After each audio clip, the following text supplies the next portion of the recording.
Le decía a mi señora, me dice, che, ¿estás tranquilo? Sí, le digo, la verdad que estoy tranquilo. Y hoy cuando llegué me fui arriba a orar un ratito y me empecé a poner un poco más nervioso porque hoy traigo una palabra que sé que no es inocente. Es la continuación de algo que hace unos 3 meses recibimos. Pero quiero comenzar desde otro lado. Todos sabemos que el mundo está regido por leyes, ¿sí? Tenemos leyes en la sociedad para poder convivir y también tenemos leyes espirituales que nos rigen, ¿sí? Dios estableció leyes y principios que nos rigen. Pero muchas veces, vemos cómo el mundo o la gente que no conoce de Dios toma esas leyes y las hacen para sí y nosotros los hijos de Dios las desechamos o no las practicamos.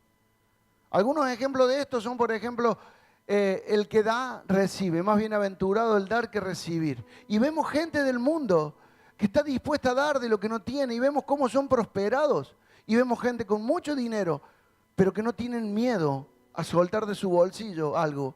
Porque eso es una ley establecida por Dios. El que da, recibe. El que siembra, cosecha. Pero muchas veces los hijos de Dios, cuando Dios nos manda a dar algo, tenemos miedo. Y guardamos lo que Dios nos está pidiendo que demos. Hay leyes para la siembra y la cosecha que Dios estableció, como le decía recién.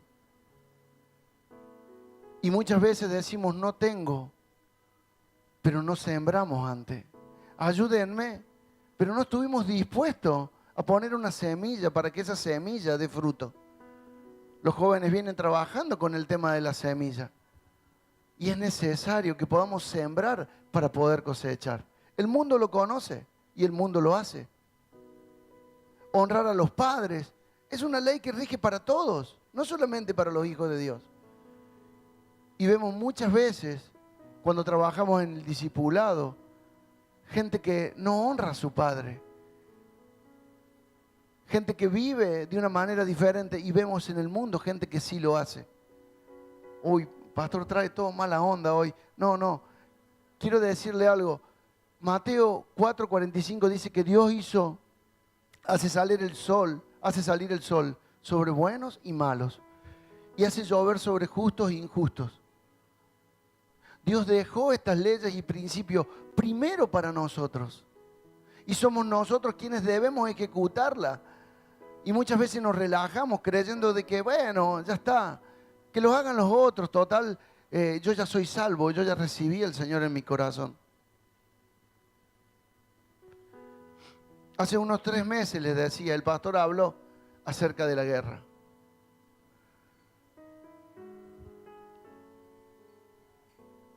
Y la verdad, hoy comencé a temblar, porque después de esa prédica, de la palabra que él compartió, hubo un tiempo de guerra, literalmente, para toda la congregación. Y digo, no podemos sentirnos, realmente me sentí intimidado. Y decía, Señor, tengo que compartir esta palabra. Y el Señor me decía, no podés sentirte intimidado, porque en el enemigo alguna vez, cuando se habló de guerra, quiso intimidarlos. Necesitan creer y necesitan ser fortalecidos y entrenados en la guerra. Miren, muchos se van a acordar, o por lo menos los de mi época. Cuando éramos chicos, cantábamos una canción que decía, ¿qué decía la canción? A ver, sobre la guerra. Aunque no ande en infantería, caballería o artillería. ¿No la sabes? Sí, la sabes. Si la habrás cantado. ¿Ah?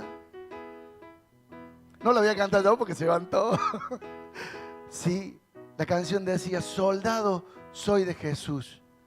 Soldado soy de Jesús. ¿Y el soldado qué hace el soldado? Cri, cri, cri, cri. ¿Qué hace el soldado? Pelea, hace guerra. Miren las recomendaciones que Pablo le deja a Timoteo para formar gente. Segunda Timoteo 2:1 le dice, tú pues, hijo mío, sé fortalecido con la gracia que hay en Jesús el Mesías. Las cosas que oíste de mí en medio de muchos testigos, esta encarga a hombres fieles que sean idóneos para enseñar. Comparte los sufrimientos como buen soldado de Jesús el Mesías.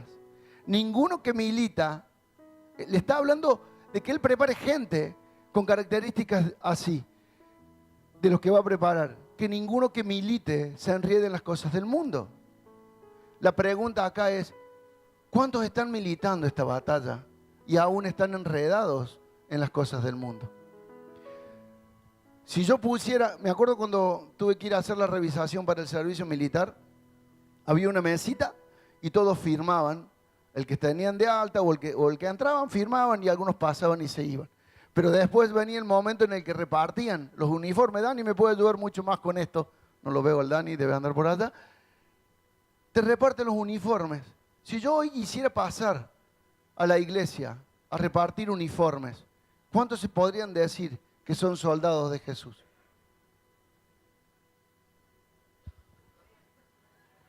No voy a la guerra con ustedes, les digo. ¿Cuántos soldados de Jesús hay? Levanten la mano. Levanten la mano. Son soldados. ¿Están dispuestos a ponerse un uniforme diciendo yo soy soldado de Jesús? No me interesa lo que me digan afuera, yo soy soldado. Yo llevo este traje porque Él que me convocó es digno y me animo a llevarlo a pesar de los vituperios del mundo. Eso es lo que Jesús espera de nosotros. A veces creemos que la guerra... A ver, ¿cuántos están peleando una guerra? Me voy a meter para atrás porque atrás no hay gente. ¿Cuántos están peleando una guerra? 1, 2. ¿Bueno? Levante la mano. ¿Están peleando guerra? ¿Están todos peleando guerra? ¿Sí? ¿Todos? ¿Todos? ¿Están peleando guerra todos? A ver. ¿Sí? Si yo me voy a venir más adelante, que son los que se van a animar a hablar. ¿De alguno atrás se anima a hablar? ¿Sí? No, allá me levantan la mano en el video, pero no me voy a ir hasta allá. ¿Alguno se anima a hablar? ¿Qué guerra estás peleando? Estoy peleando la guerra económica. Una guerra económica. No es una guerra, es una batalla. La guerra que tenemos no es otra, digo. Cada uno pelea diferentes batallas, pero tenemos una sola guerra. Una sola guerra tenemos. Y el gran problema que tenemos es que muchas veces cada uno pelea su batalla y no mira al que tiene al lado. Y se enfoca en su guerra, entre comillas. Cuando peleamos una guerra, peleamos por el reino, por establecer el reino. Esa es la guerra que tenemos. Efesios 6:12 dice, porque no tenemos lucha contra sangre y carne, sino contra principados, contra potestades, contra los gobernantes del mundo de las tinieblas, contra las huestes espirituales de maldad en las regiones celestes. Por tanto, tomad la armadura completa de Dios para que podáis resistir el día malo y habiendo hecho esto, estén firmes. Sed sobrios y velad, porque vuestro adversario el diablo anda como león rugiente buscando a quien devorar. Todos participamos de una guerra, pero no todos estamos atentos a que podemos ser atacados por el enemigo. Yo no quiero llenar de temor a la congregación y sé que el Señor no quiso traer temor sobre mi vida cuando me dijo que hable acerca de esto. Pero sí que muchas veces la gente que no conoce de Dios usa estrategia que Dios nos dejó a los hijos para pelear las guerras.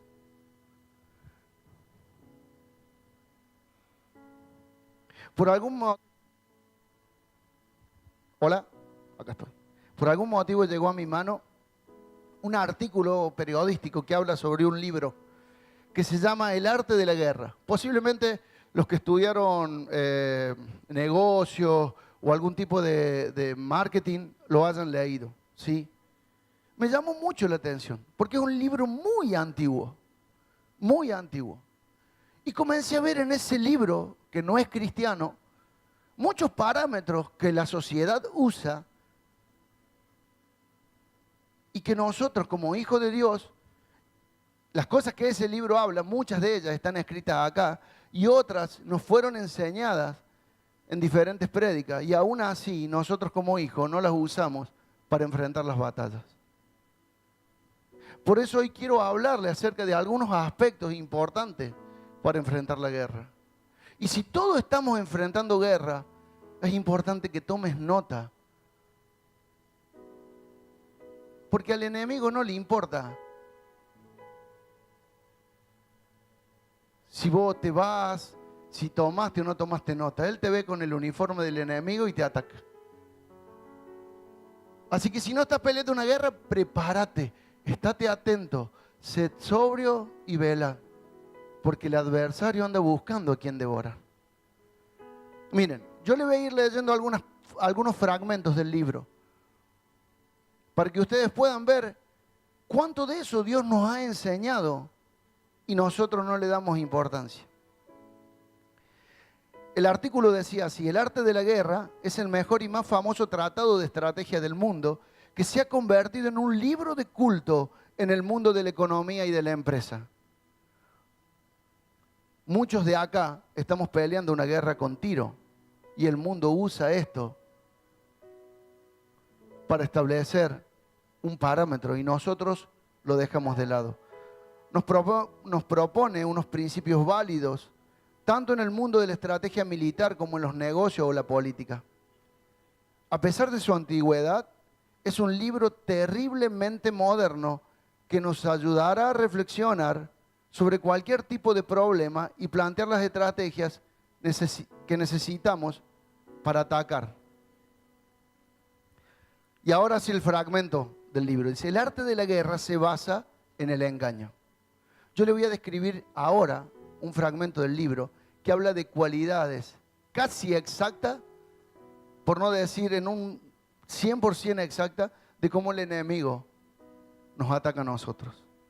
Se basa en el engaño. Por tanto, cuando es capaz de atacar, ha de aparentar incapacidad. Cuando las tropas se mueven, aparentan inactividad. Si está cerca del enemigo, se hace el que está lejos. Si está lejos, aparenta estar cerca. Golpea al enemigo cuando está desbordado. Se prepara cuando está seguro el enemigo en todas partes. Lo evita durante un tiempo cuando el enemigo está fuerte. Cuando el enemigo nos ve fuerte, nos evita. Pero cuando estamos en debilidad, nos ataca. Si tu enemigo tiene un temperamento colérico, intenta irritarte. ¿Cuántas veces te levantas con el pie izquierdo y se te cruza uno por la calle y te irrita porque se te cruzó el auto y no podés soportar esas pequeñitas cosas que después terminan sacándote y desenfocándote de la verdadera guerra? ¿Cuál es la verdadera guerra? Establecer el reino. Quédese acá conmigo. Si usted no colabora, no sirve, no digo más nada. Me siento y dejo que el Señor le revele.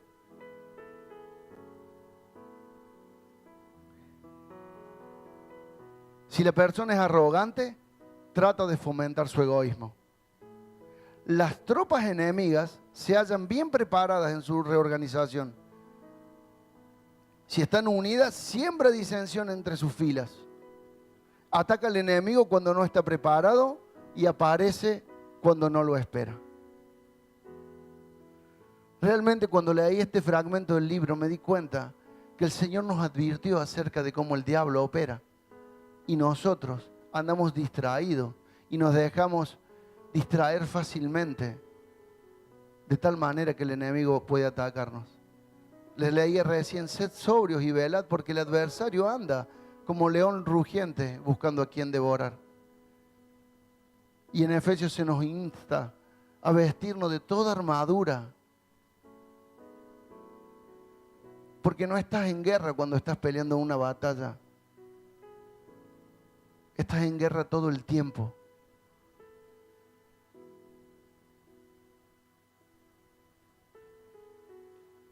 Por Por eso Israel mantenía atalayas todo el tiempo. Por eso el Señor instaba a sus discípulos a velar toda la noche.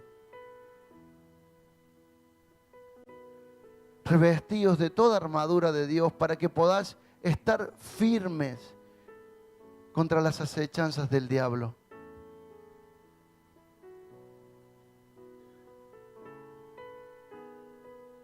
El libro habla también de conocer al enemigo, pero conocerse uno mismo.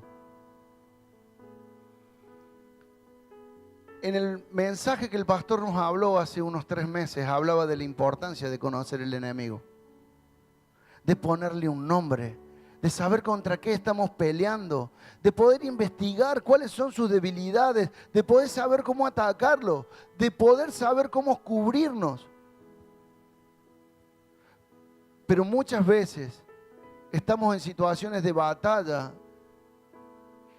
y no tenemos idea contra qué estamos peleando. Solamente se manifiesta nuestro mal humor, nuestra irritabilidad, nuestros desganos, nuestra gana de participar, todo, pero no sabemos contra qué estamos peleando. El libro dice así: si conoces a los demás y te conoces a ti mismo, ni 100 batallas correrás peligro. Si no conoces a los demás y te conoces a ti mismo, perderás algunas y ganarás otras. Pero si no conoces a los demás y no te conoces a ti mismo, correrás peligro en cada batalla. Es necesario que conozcamos a nuestro enemigo, pero de la misma forma es necesario que podamos reconocer delante de Dios cuáles son nuestras debilidades. Lucas 6:42, búsquelo.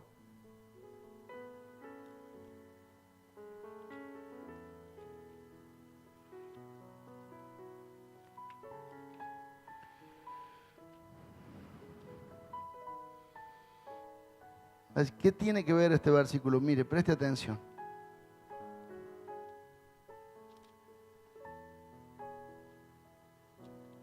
¿Cómo puedes decir a tu hermano, hermano, deja que saque la viga que esté en tu ojo, no viendo tú la viga que esté en el tuyo? Hipócrita, saca primero la viga de tu ojo y entonces verás claramente para sacar la viga que esté en el ojo de tu hermano. Necesitamos ver y reconocer lo que hay en nosotros.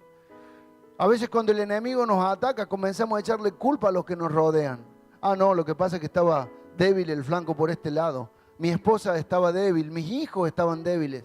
Y no reconocemos que somos nosotros los culpables de por donde el enemigo nos ataca, porque no nos sabemos analizar a nosotros mismos. 2 Corintios 13:5 dice: examinaos a vosotros mismos si estáis en la fe. Si estás en Cristo, examínense. Probaos a vosotros mismos. ¿O no reconocéis a vosotros mismos que Jesús el Mesías esté en vosotros?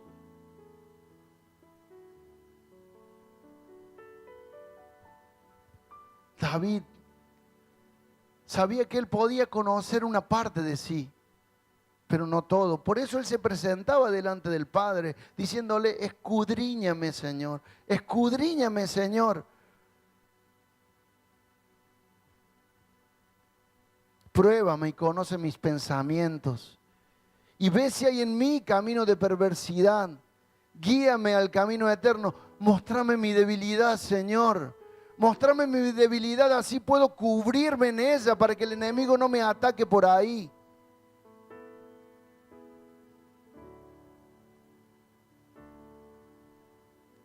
Necesitamos ponernos delante de Dios. El jueves se nos convocó a un tiempo de quebranto, a un tiempo de presentarnos delante de Dios. A veces creemos que quebranto tiene que ver con estar en la reunión arrodillado y llorando. Sí, también. Pero quebranto tiene que ver con que puedas analizarte delante de Dios y reconocer cuáles son aquellas cosas que no podés llevar. El jueves el Señor me daba una palabra. Jesús le dice a los discípulos: vengan a mí los que están trabajados y cargados, y yo los haré descansar. A veces pensamos que las cargas son los problemas. A veces pensamos que las cargas son nuestras batallas. Y sí, muchas veces son problemas y batallas, pero las cargas también son aquellas cosas con las que peleamos que no podemos enfrentarlas solos. Por eso en la carta a los Hebreos se le dice: teniendo alrededor nuestro tan grande nube de testigos, desprendámonos de todo peso y del pecado que nos asedia. El peso nos hace inclinar, nos hace caminar un camino torcido.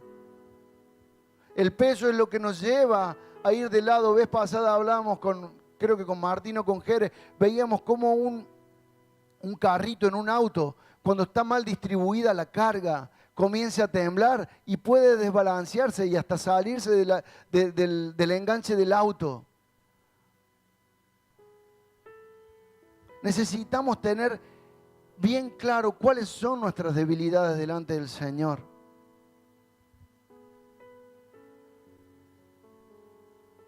Vuelvo al libro.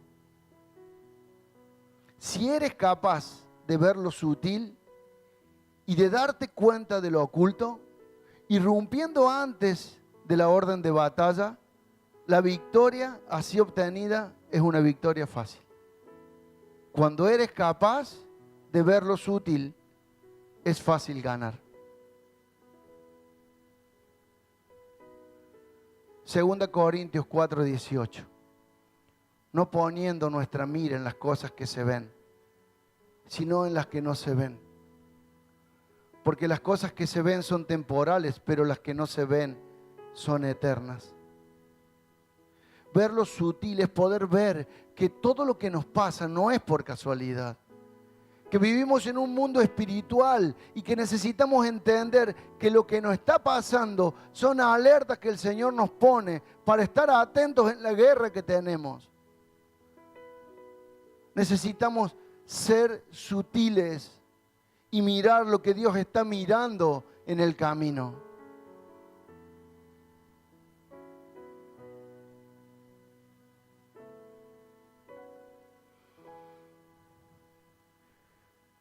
Otro punto dice: los buenos generales se comprometen hasta la muerte y no se aferran a la esperanza de sobrevivir. Yo no sé si la persona que escribió este libro conocía muy bien la Biblia.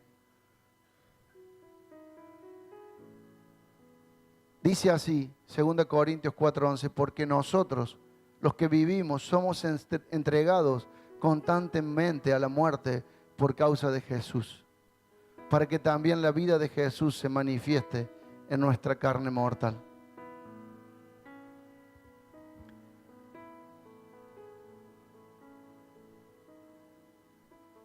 Muchas veces lo que nos distrae son las cosas que están fuera del ejército. Y uno de los puntos que hablamos primero decía: nadie se enrieda en la milicia si no deja lo de afuera. Estoy parafraseando el versículo, porque después Benja lo busca y no encuentra cómo lo leo. Necesitas morir a tus deseos. En la guerra no importa qué te gusta, qué no te gusta. En la guerra tenés que estar.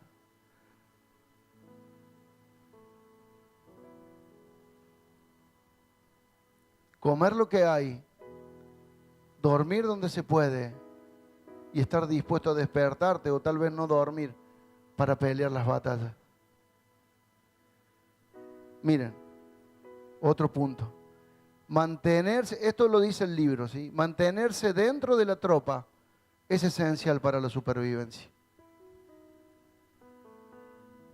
Hebreos 10:25, no dejando de congregarse, como algunos tienen por costumbre, sino exhortándoos y tanto más cuando veis que aquel día se acerca. Una de las traducciones habla de este no dejando como la palabra desertar. Y muchos de ustedes me pueden decir, mira, yo no estoy desertando, yo vengo todos los domingos, yo me congrego todos los domingos, participo de la célula, no falto ninguna célula, estoy acá, estoy allá. Si estoy online, participo de la célula online, participo los domingos. Dejar de congregarte no tiene que ver con que físicamente estés en este lugar. Nuestra guerra no es contra sangre y carne. No importa si estás en este lugar, si tu corazón no está.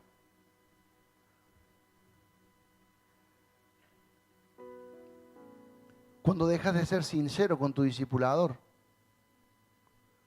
y comenzás a decirle cosas para quedar bien, y tus confrontaciones no tienen que ver con lo que Dios te está mostrando acerca de lo que tenés que cambiar, sino que tiene que ver con lo que sabes, que tu discipulador te va a decir, dale, adelante, está bien. Y en realidad creemos que estamos engañando al discipulador, pero nos estamos engañando a nosotros mismos. Porque físicamente podemos seguir participando de una reunión y de un discipulado,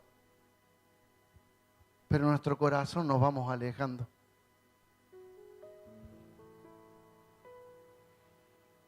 Desertamos cuando no compartimos la carga. Parece algo sencillo, pero muchas veces no compartimos la carga con parte de la tropa. Todos pelean una batalla, ¿sí? Ya dijimos que una guerra estamos peleando todos. ¿Cuántos están peleando una batalla específica en este momento? Específica. Levanten la mano, no tengan miedo. ¿Sí? ¿Estás peleando una batalla específica, Lore? La gente de atrás tuyo lo sabe. ¿Toda la de atrás tuyo? Los de ahí. ¿Quién más está peleando una guerra? ¿La gente de atrás tuyo lo sabe? ¿Y la de adelante? ¿Alguien más? ¿Lo sabe la Cari y Pablo? Si no compartimos la carga, desertamos.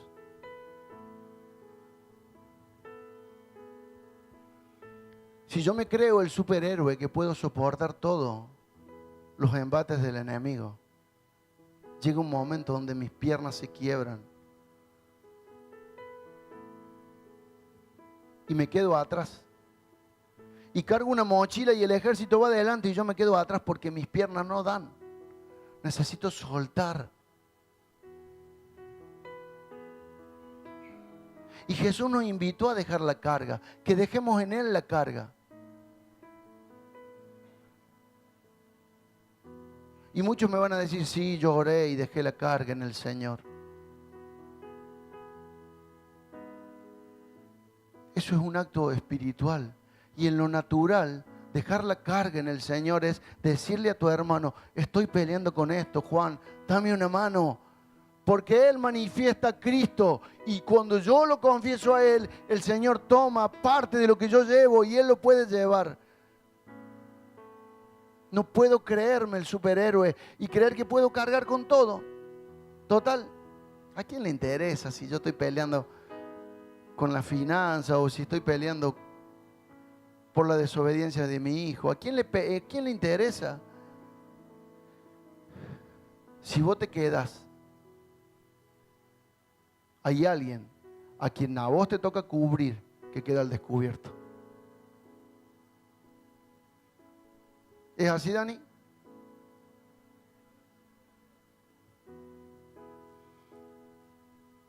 Si nos estamos cuidando codo a codo en una fila y por algún motivo el que estaba acá se quedó, quedan dos espacios vulnerables para que el enemigo ataque.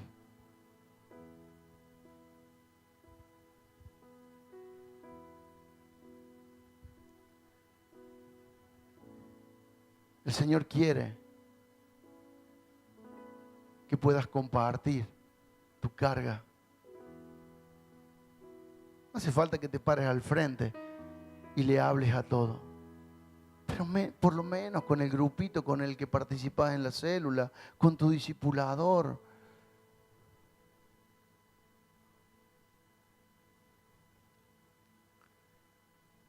Vuelvo al libro, dice desertar también se ve manifestado si se producen murmuraciones, falta de disciplina y los soldados hablan entre sí.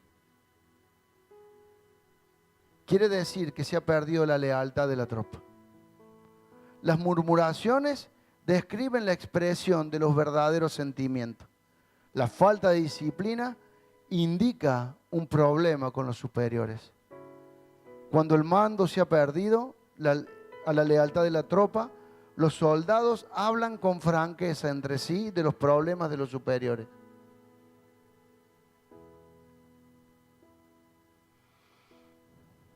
Es imprescindible en una guerra que haya lealtad, sujeción y obediencia.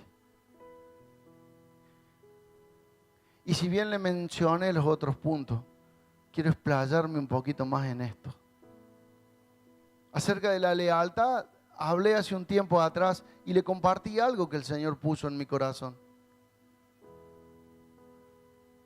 Pero necesitamos movernos en sujeción y obediencia. Muchos nos visitan y muchos pueden haber leído el cartel al cual Dios nos llamó como casa de obediencia. Pero una cosa es que Dios te llame y otra cosa es que manifiestes lo que Dios dijo de vos.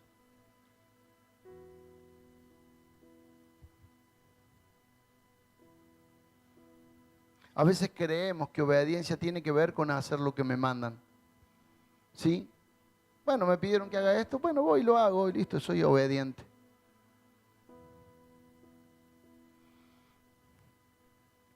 Hace también un tiempito atrás el pastor Seba nos habló acerca de los 3 tipos de personas que están en la congregación. ¿Recuerdan? El siervo inútil, el asalariado y el hijo. ¿Sí? Si no lo encuentra, repáselo. Si no tiene notas, búsquelo en internet. Hago referencia a esto porque la diferencia entre un obediente y otro no está en la apariencia, sino en el corazón.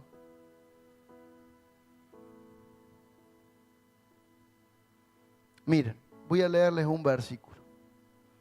1 Pedro 2:11. Búsquelo, ayúdeme.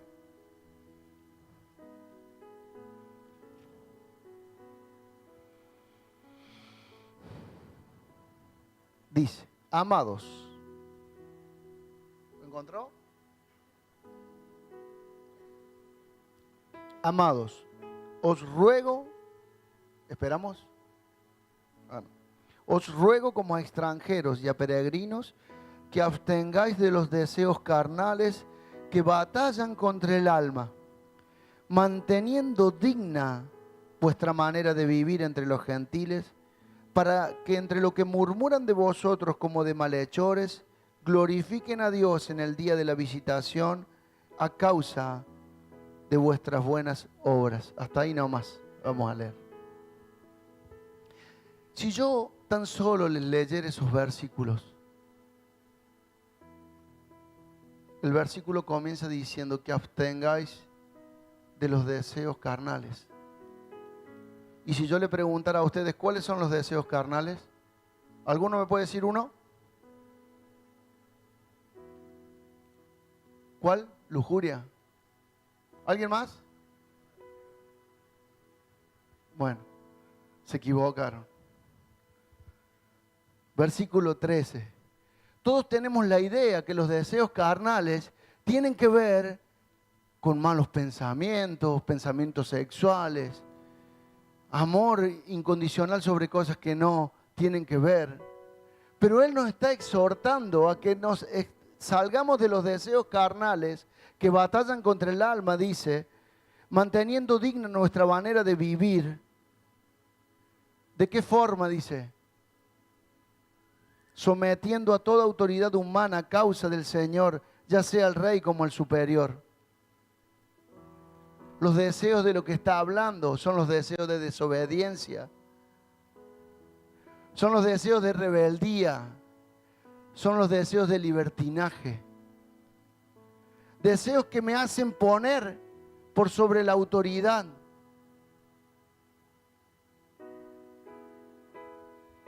También la lujuria y el amor al dinero y otros tantos son deseos carnales. Pero en este punto, Pedro le está escribiendo a la iglesia: absténganse para que lo que vean de ustedes predique acerca de Cristo.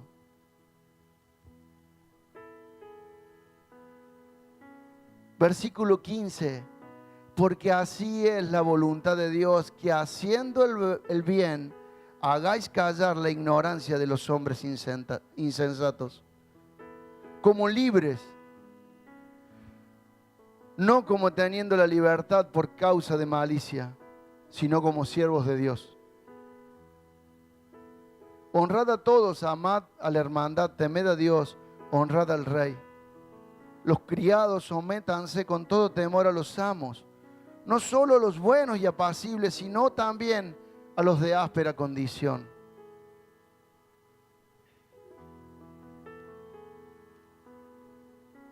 Sujeción es una actitud del corazón que implica el reconocimiento de la autoridad que Dios puso sobre la persona, sobre su soberanía. No se trata de lo que a mí me parece, se trata de lo que Dios decidió.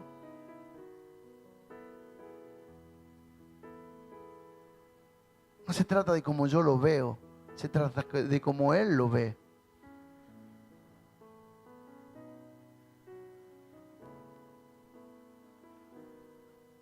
Y si por algún motivo crees que la autoridad que se te puso no te sirve, no es para vos. Si por algún motivo crees que el discipulador que se te puso no cumple el statu quo que vos tenés para un discipulador, ¿estás creyendo que el Señor se equivoca? Jeremías 29:11 dice: porque yo conozco los pensamientos que tengo para con vosotros, pensamientos de bien y no de mal, para darnos un porvenir y una esperanza. Aun cuando la persona que se te puso como autoridad no te guste, el Señor tiene pensamientos de bien para vos. No quiero estar en la piel de David. No creo que haya sido lindo que la persona que Dios puso sobre autoridad quiera matarte. Pero no de la boca para afuera, sino que de bien que estás tocando el arpa te tire una lanza. Sin embargo, Él se sujetó. Obediencia es la conducta que surge por el reconocimiento a esta sujeción. No puedo ser obediente si no soy sujeto.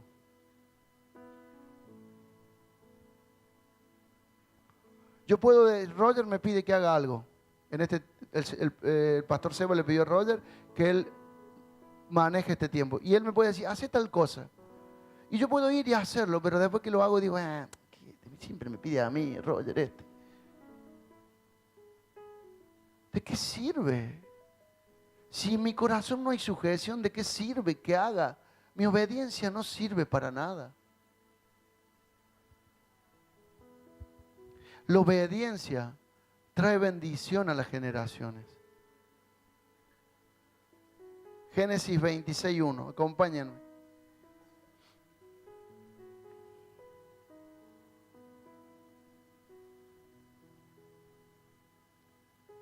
Y hubo hambre en la tierra, además del hambre anterior que había ocurrido durante los días de Abraham.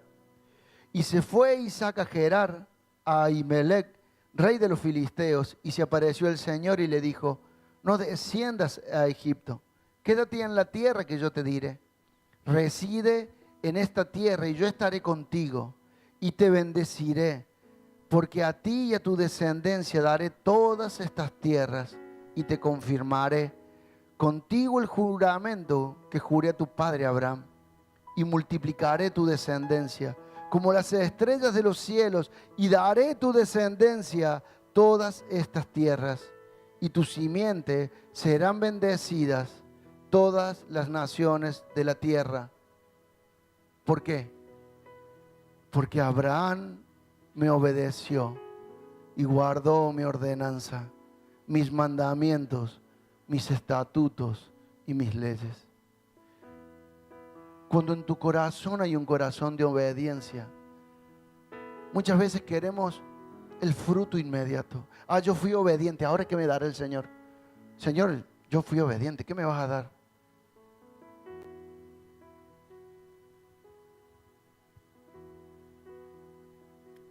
En la Biblia, Hebreos 12, dice, habla de muchos héroes, ¿sí? Léalo después en su casa. Todos ellos fueron obedientes, pero ninguno vio lo prometido. Tu obediencia traerá bendición a tu descendencia. No estés esperando algo inmediato. Desafíate a creer lo que Dios estableció.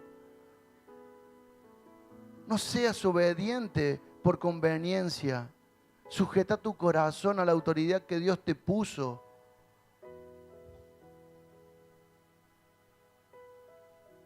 Y así como la obediencia trae bendición, la desobediencia te aparta de Dios. ¿Cómo? Sí.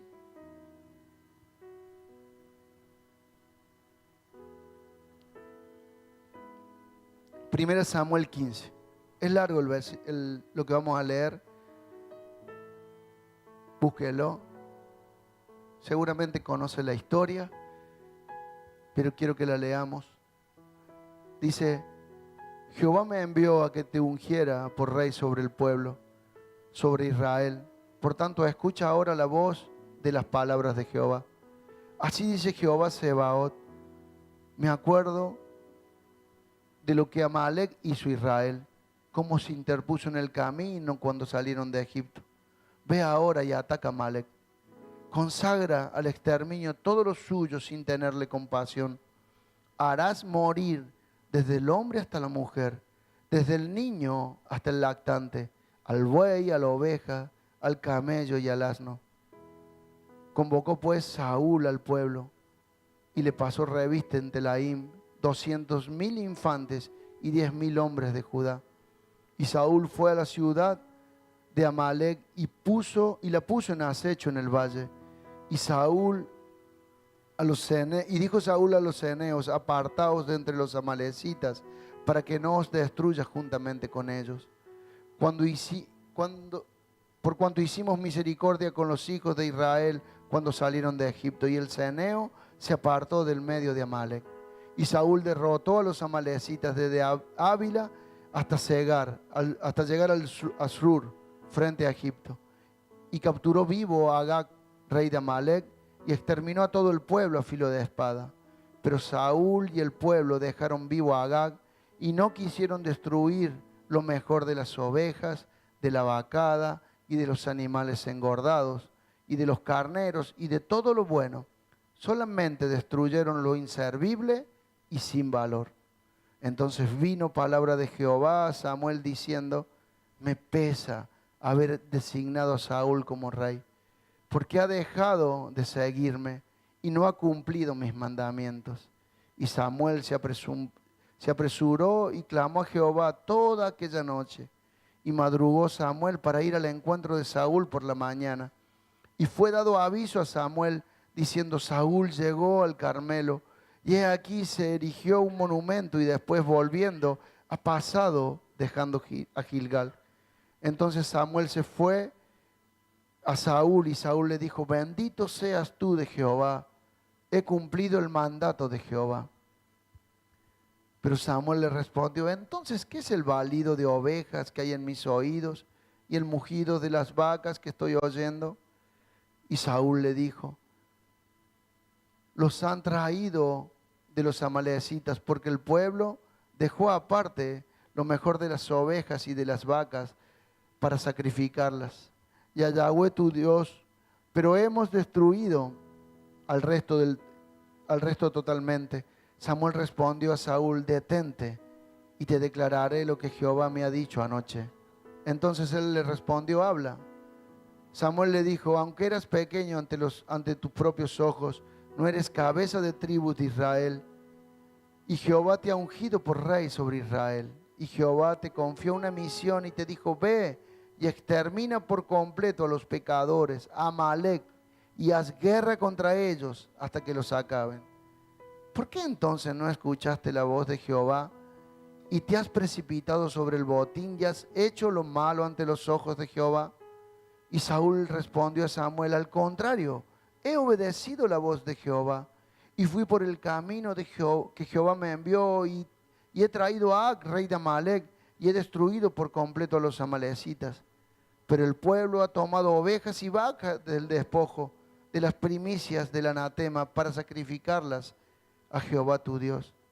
Y respondió Samuel: ¿se complace Jehová en holocaustos y sacrificios, como en la obediencia a la voz de Jehová? He aquí, el obedecer es mejor que los sacrificios, y el prestar atención es mejor que la grosura de los carneros. Porque como el pecado de adivinación es la rebeldía, y como la idolatría y el culto de imagen de la obstinación, puesto que has rechazado la palabra de Jehová, Él también te ha rechazado hoy. Saúl fue confrontado por el profeta. Y lo único que hizo Saúl fue poner excusas.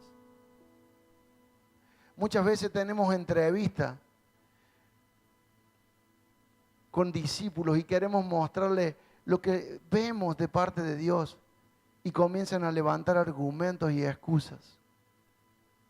No estamos para juzgar a nadie, ni nosotros ni los discipuladores, pero sí para hacerte ver lo que vemos de parte de Dios. Y es un asunto que cada uno tendrá que arreglar con el Padre. Dios habilitó este tiempo para que podamos ponernos a cuenta con Él. No lo desaprovechemos. El jueves se habilitó un tiempo para ponernos a prueba. Dios quiere obediencia de su pueblo. Dios nos está llamando a obedecerle. Es necesario que te fijes a dónde salteaste un punto de lo que Dios te dijo. Porque muchas veces creemos haber obedecido, así como Saúl. Pero tomamos del anatema y queremos sacrificárselo al Señor, entregárselo a Él. El Señor no se complace con los sacrificios, sino con la obediencia. Es tiempo de que nos pongamos a cuenta. Dios desechó a Saúl y buscó un hombre. Todos conocen la historia. ¿A quién eligió? A David. David, un hombre fuerte, musculoso, un soldado preparado para la guerra. A él eligió. ¿Por qué eligió a David el Señor? Porque era obediente. David tenía una sola cualidad. Él era obediente.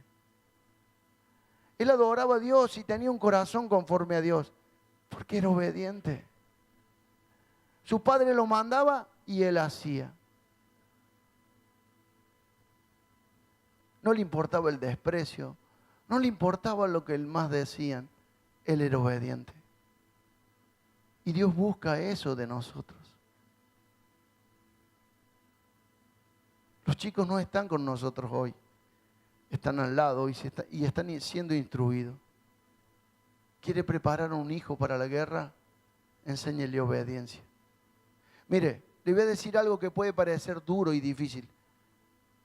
No importa si le puede pagar una carrera. Haga el mayor esfuerzo, pero instrúyalo en obediencia. Porque Dios lo único que espera de nosotros es que seamos obedientes. Con eso a Él le basta. Él nos va a usar para todo lo que Él quiera. No estoy diciendo que no lo mande a la universidad, le estoy diciendo primero obediencia. ¿Sí? Primero obediencia. Todo lo demás el Señor lo va a dar. Prepare a su... Y si no lo tienen, y si está por casarse, o está recién casado y todavía no tiene hijos, o tiene deseos de casarse, pídale al Señor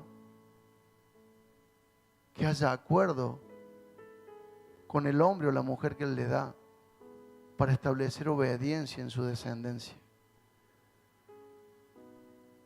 No crea que esto es solamente para los que tenemos hijos hoy. Necesitamos ministrar obediencia. Y si no tenés la posibilidad ya de tener hijos naturales de tu vientre, entrégate a otro para darte, para que aprenda obediencia. Pégate a alguien. La esterilidad en Israel era muy mal vista. Pero aquellos que eran estériles, como Sara, ¿qué procuraron? Hey, voy a tener un hijo. Aunque sea de Agar, va a ser mío. Y si hoy no tenés la posibilidad de tener un hijo, toma uno. Tómalo como tuyo y enseñale, instruílo.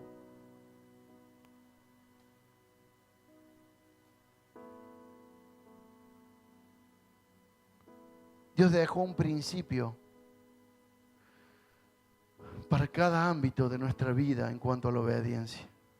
Para el matrimonio, habla de las casadas estén sujetas a sus maridos.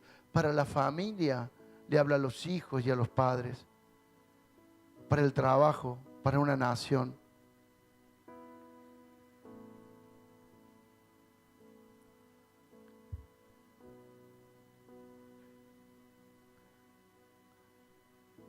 Podría hablarle algunas cosas más acerca de la obediencia.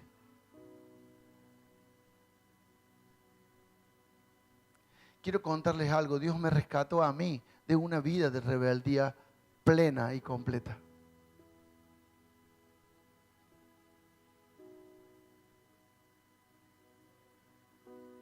Y si hay algo por lo cual me decidí hoy, fue serle obediente. Y dejar mi vida a causa de lo que Él me pide. Y a veces lo que Él nos pide parece difícil, pero no estamos solos.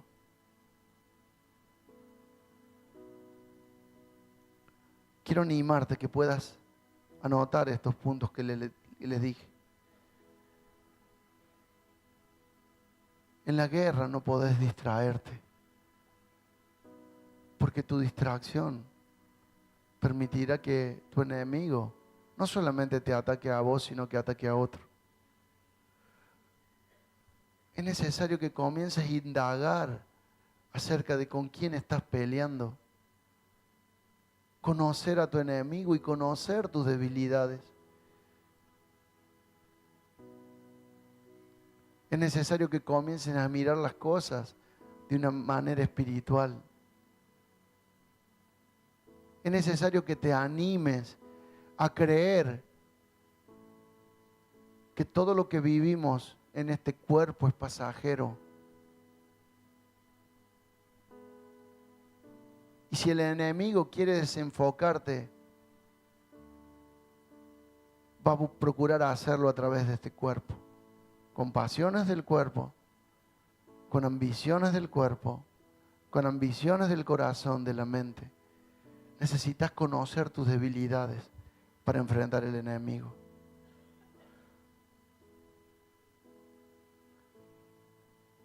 Necesitas hacer algo, necesitamos hacer algo. Y es morir. Uno de los mensajes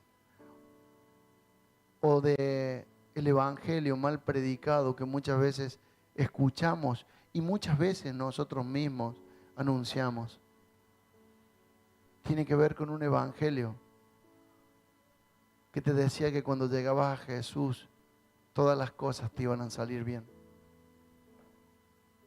No digo que así no sea, pero no fue el que él predicó.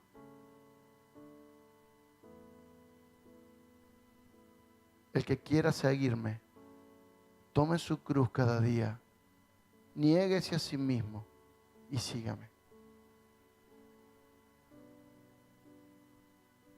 Hasta que no reconoces que estás muerto, vas a tener temor de ir a la guerra. Cuando tenés todo por perdido, ya no te importa. Si vas al frente de batalla, si vas al medio, si vas al lado. No te importa ponerte de escudero de un hermano, de un pastor. Ya no te importa. Ya entregaste todo. ¿Qué más da? Pero muchas veces no queremos ir a la guerra porque no queremos morir a nuestros deseos. Una de las grandes alegrías que tuvimos cuando volvimos del viaje fue cuando le pregunté a Jere cómo estuvo el grupo y él me decía, hubo gente intercediendo toda la noche. Gente dispuesta a ponerse de escudero, gente que ya da su vida por perdida, que no le importa si se tiene que levantar a las 2, a las 3, a las 5, porque es más importante el reino.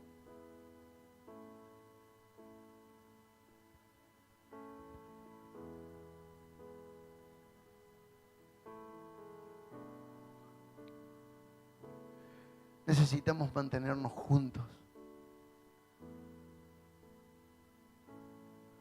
¿Qué vamos a hacer? ¿Un enramado y vamos a traer acá unos colchones para todos? No, juntos, en el Espíritu. Saber que puedo clamar por mi hermano, aunque no lo vea por mucho tiempo.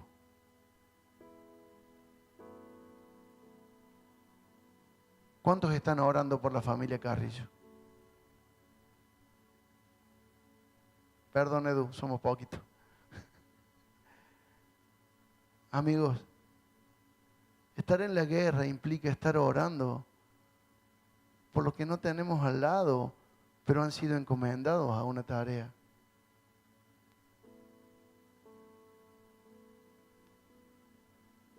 Necesitamos clamar y cubrir las cargas de los otros.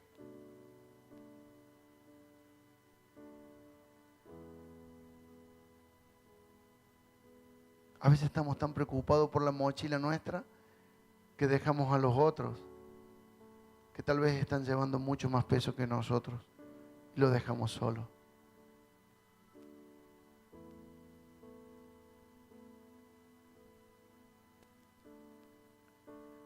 Necesitamos ser leales. Necesitamos ser sujetos y obedientes. ¿A quién, pastor? A quien Dios puso por autoridad. Si sos hijo, a tu padre. Si sos discípulo, a tu discipulador. Si participas en una congregación, a los pastores.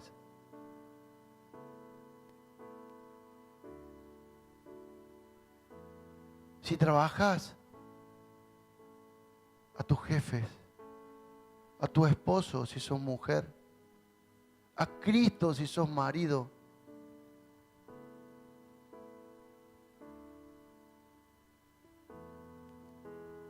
El enemigo usa las estrategias de guerra y las escribe en un libro que hoy se usa en la actualidad para el comercio, para la economía y aún para la guerra misma.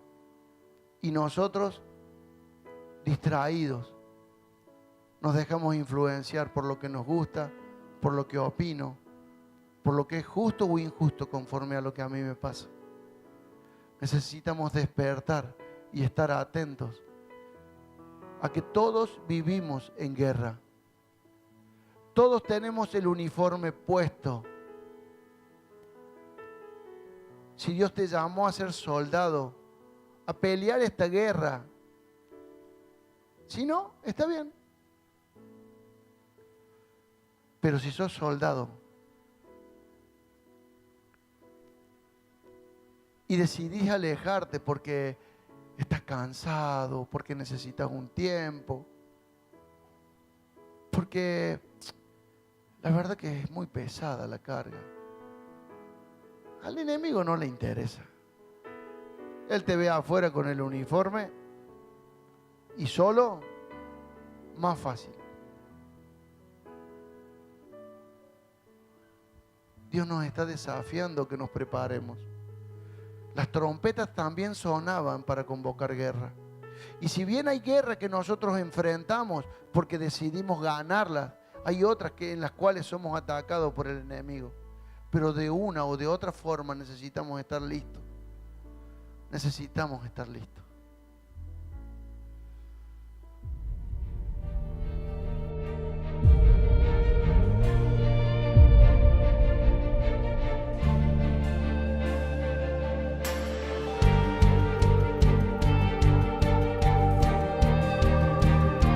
Pedro lo miraba a Simón el mago y le decía: yo veo que estás en cárceles de hiel, yo te veo atado a cárceles de prisiones de oscuridad. No le hacía falta una ficha para decir: a ver, tu mamá practicó magia, tu papá practicó magia, me parece que estás atado y estás en una cautividad de magia. Él simplemente le vio en el espíritu y le dijo: mira, te veo en cárceles de oscuridad. Necesitaba simplemente que el espíritu le revelara. Lo que necesitas es revelación del espíritu.